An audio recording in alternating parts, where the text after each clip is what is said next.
feel like what is, first of all, common blocks that you found like within your clients, and what I'm hearing is that you start within the self, and it's not in the bedroom, it's not practicing those things, it's really kind of cultivating that connection with self. So how and where does that start in your work? Yeah.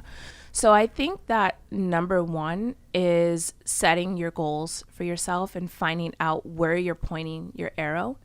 And then once you do that, you have to create habits and daily things that you can witness yourself accomplishing them, so you start to build a level of trust with yourself. And then from there, that kind of just gets you into the next level, you know, like you have to know where you're going and what's important.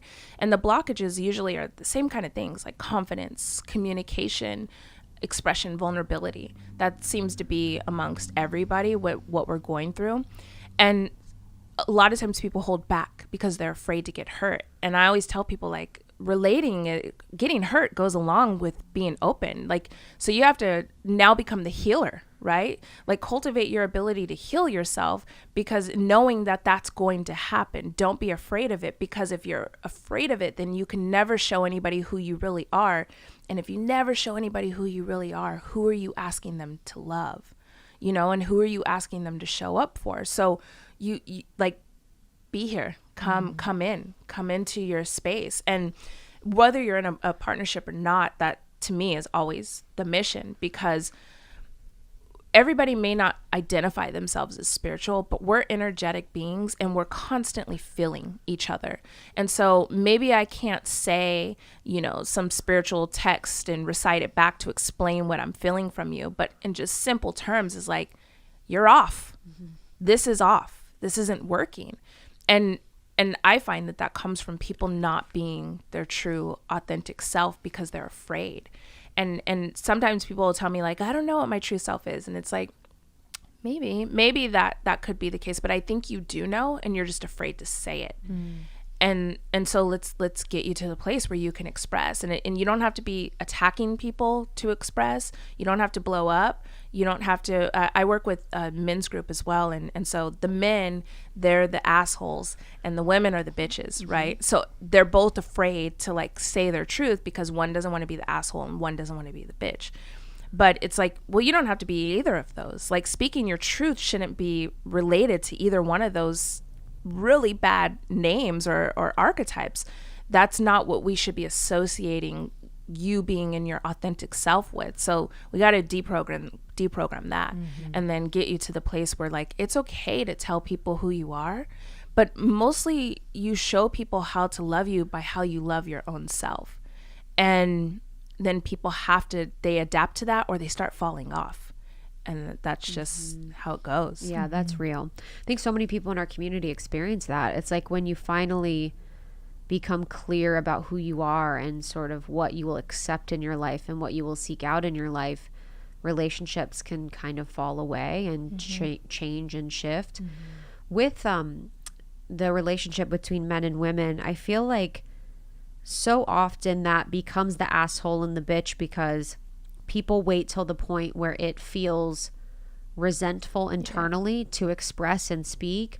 What is do you find that to be true, or what do you think is happening there, where people feel like when they feel like they want to say something or express something to a partner, they feel like a bitch or they feel like an asshole? Well, I feel like if you feel that way, then you probably are that. And it all comes from trauma, I think, you know, having to defend yourself so fiercely against other people. But if you keep acting in that way, then you keep creating the same scenes that you've always been in. So my personal journey, I've had to do a lot of therapy on myself and commit to doing that, to like really looking at myself on a deeper level and acknowledging where my patterns are at and what loops I'm stuck in and what my fears are, what they are, and then where are those at in my story, and how do I go to that root and like nourish and heal that. And I may not ever heal it, you know, I haven't gotten to a place yet where I'm completely healed, you know, even my body, things that have happened, it's like the actual wound is healed, but I still have a scar. And so it's all an integration process that we're constantly going through. And so I think that is important. And then learning communication techniques helps out a lot. And I've read a book, Nonviolent Communication, that was really, I've heard about that. Yeah, that was really helpful. And they have a list of words in there that helps you speak more, like give actual vocabulary to what you're experiencing. There's something I use in my classes where it's the feelings wheel or the emotions wheel, and you all can just look this up too. But that's really helpful because it starts to like give you context to like what's behind it. Like usually if you're acting in anger, what's behind anger is fear. And what's behind fear is inadequacy, and what's behind that, and you just keep tracing it and you find it, so that when you're going through a place where you feel you're hitting that point of resentment, first of all, it's a healthy thing to not put yourself in a resentment zone and to be so tuned into your energy where it's like, actually, if I do one more dish, I'm going to get into resentment zone. So I'm just going to communicate that and let people know I've offered all I have to offer at this time, and that's all I have to do, and like honor that. And I'm going to be clear about it, and I don't have to be attacky about it. But I'm going to catch myself. That's my responsibility to catch myself before I hit the resentment zone. And then once I get to a place where I start to feel overwhelmed, the more that I can describe to someone what I'm going through, the more that they can understand and choose to support me or not from that place. But I find that with a lot of people, they get frustrated and they shut down or they run away, and then they want people to like cross mountains and seas and do all of these things to try to figure out what's going on with them. And it's like, it's not really someone else's job. I don't care who they are in your life, that you're asking a lot out of people to have to pull something out of you, when like, just speak what's going on. And either that person has the maturity to support you for that, or they choose not to. But if your responsibility is to communicate what's going on inside of your world so that people know how to relate with you. And I would bet that it would be really helpful and evolutionary to the people that you share relation with, to tell them like, actually, I'm feeling really low on energy today and I'm feeling irritable. So you might experience me snapping at you, and I apologize, and I'm going to do my best with that. But I have this emotional thing that I've been going through, and it's triggering my insecurity, and I have some fears that are coming up. And so my energy might be off today. Do you still want to hang out? Like, you know, Love that. I respect that you don't, So or thanks for helpful. being with me and kind of sharing compassion with me as I move through my process. And like, I honor that in you too. Wow. Yeah, it's so helpful, like just in practicing that, because I was so ashamed of how I presented to people. If I was in a bad mood, if I was off, I would feel really like kind of insecure about how they would perceive or what their experience would be of me. And especially like with romantic partnership, like being able to just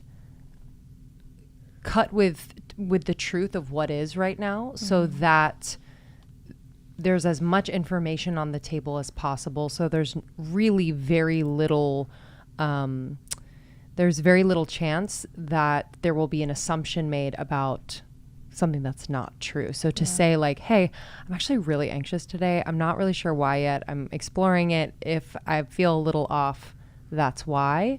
And then there's just truth on the table. And then you don't have to kind of dance around guessing. So I just think that's so profound.